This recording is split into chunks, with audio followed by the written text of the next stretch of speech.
Por que Deus usou símbolos que dificultam a compreensão das profecias? Oi, irmãos, tudo bem? Bem-vindos a mais um vídeo aqui do canal, mais um vídeo da Palavra de Deus. E hoje nós vamos responder a pergunta da irmã Denise Oliveira. E ela perguntou, por que Deus usou símbolos que dificultam a compreensão? Antes de iniciarmos, não se esqueçam, se inscrevam no canal e deixem o seu like, porque isso fortalece a pregação do Evangelho aqui dentro do YouTube. Então mais pessoas têm acesso a essa mensagem. Os pedidos de oração de hoje. O irmão Luciano Cordeiro pediu oração pela esposa. Ela está grávida de 7 meses, a placenta descolou e agora ela está passando por uma gravidez de risco.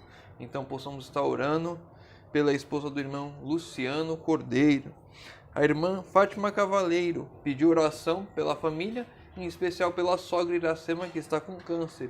Então possamos estar orando pela família da irmã Fátima e pela sogra Iracema.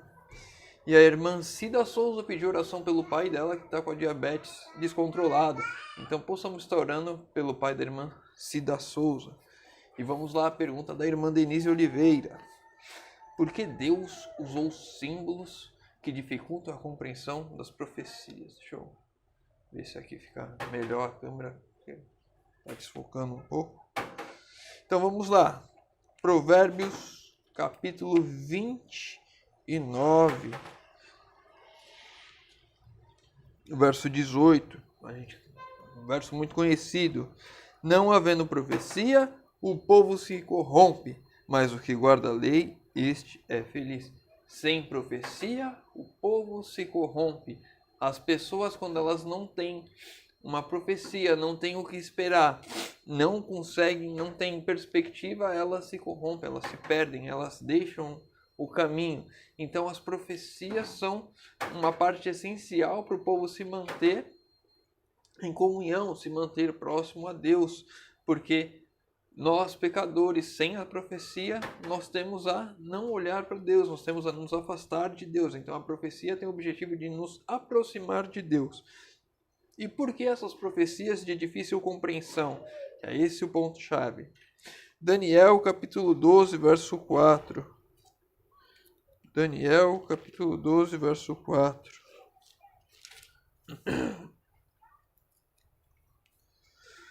Tu, porém, Daniel, encerra as palavras e sela o livro até o tempo do fim. Muitos os esquadrinharão e o saber se multiplicará. Então aqui já está inclusive mostrando o que aconteceu na história. E o livro de Daniel, as profecias de Daniel, as profecias de Apocalipse, elas foram seladas para um tempo específico da história, para o tempo do fim. Então aqui, vamos repetir esse verso, Daniel 12, verso 4. Tu, porém, Daniel, encerra as palavras e sela o livro até ao tempo do fim. Muitos esquadrinharão, ou seja, no tempo do fim, muitos iriam estudar o livro de Daniel. Apocalipse, que não estava escrito, também iriam esquadrinhar.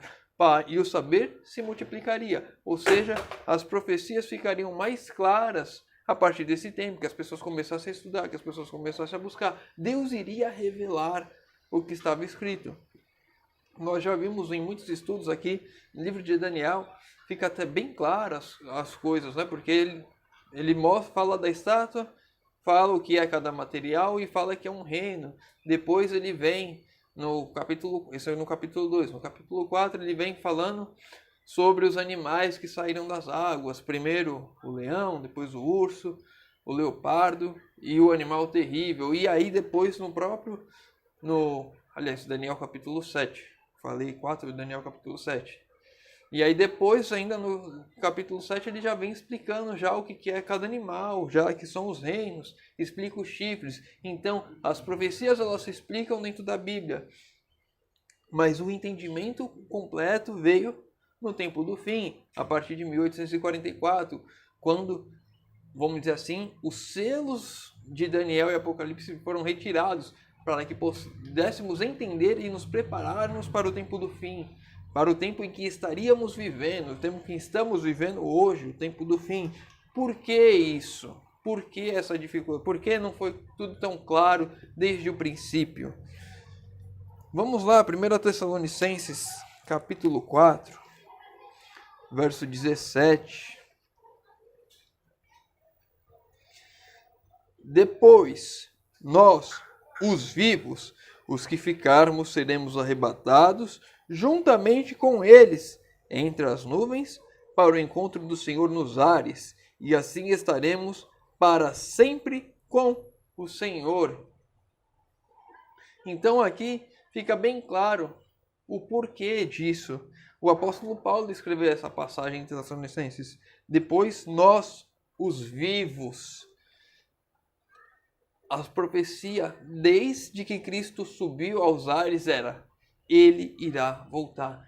E a pregação do Evangelho veio constantemente: Cristo vai voltar. Se esse saber que nós temos hoje, se a compreensão das 7 igrejas, se a compreensão dos reinos que está lá em Daniel, o chifre pequeno, se tudo isso tivesse muito claro para todos desde o princípio, muitos iriam falar: ainda vai demorar para Cristo voltar. A pregação do Evangelho, ela só seguiu tão firme desde a igreja primitiva, e ela vem seguindo firme até hoje porque as pessoas sempre acreditaram que Jesus ia voltar no tempo delas.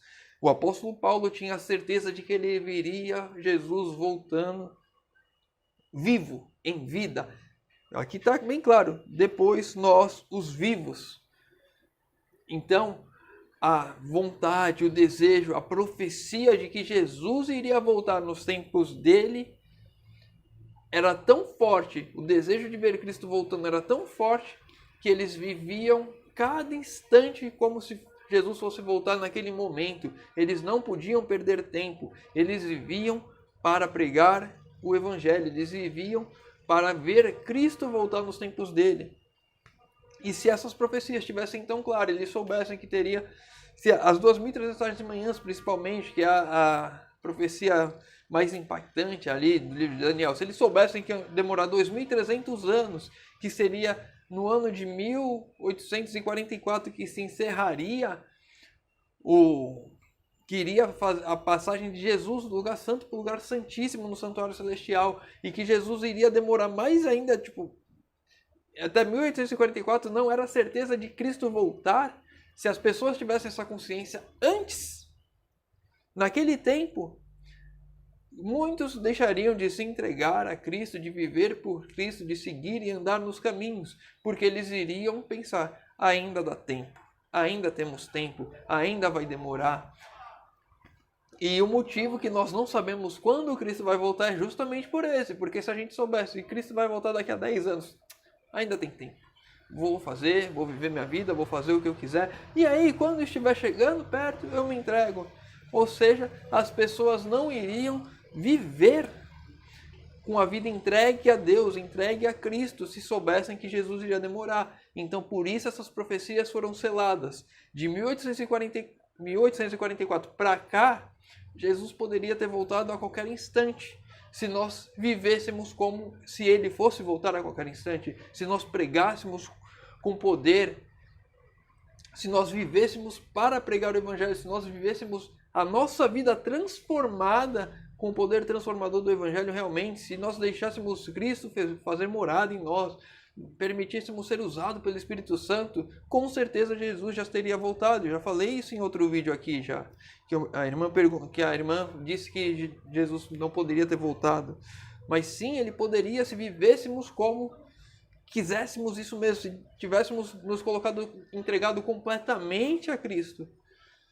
Então, esse é um dos motivos de que as profecias de Daniel e Apocalipse foram seladas, para que as pessoas não postergassem a sua entrega a Deus, para que elas não soubessem que naquele tempo que elas viviam lá, desde que Cristo subiu aos céus, mais de agora 2.000 anos já se passaram e ele ainda não voltou. Então, para que as pessoas realmente, de fato, eu falei 2.000 anos, mas quase isso, né? Arredondei. Para que as pessoas vivessem de fato a vida entregue a Cristo, elas não poderiam saber que ele iria demorar 2.000 anos. Iria demorar 1.000 anos, 1.500 anos.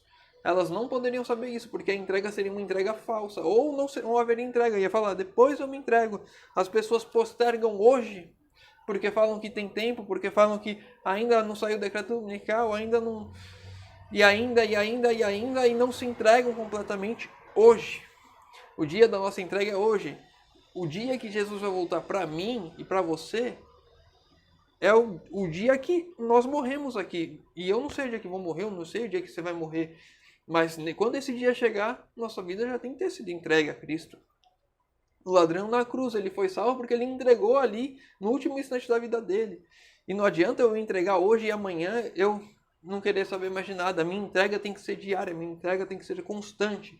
E é esse o ponto das profecias terem sido seladas e ter essa difícil compreensão, porque hoje fica muito mais fácil, a Bíblia se explica dentro dela, a gente já tem toda a compreensão, a gente vai, sabe onde está os textos certinho para explicar o porquê que um ano, que um dia em profecia é um ano, a gente já sabe o porquê que uma besta é um reino, porquê que um animal é um reino, o porquê que o chifre é o poder, a gente sabe o significado dos mares, dos ventos, a gente sabe tudo isso, porque já foi revelado pelo Espírito Santo, quando tinha que ser revelado, e nós devemos continuar estudando, porque tem muitos tesouros ainda que nós não descobrimos aqui, e devemos entregar a nossa vida completamente a Deus hoje, porque Jesus, temos que viver como se Jesus fosse voltar hoje. Espero ter respondido a pergunta da irmã Denise. Espero que tenha ficado claro o porquê dos símbolos, o porquê que o livro de Daniel foi selado, porquê que não ser tudo tão às claras assim como nós gostaríamos que fosse. Deus sabe exatamente porque ele tem que fazer tais coisas.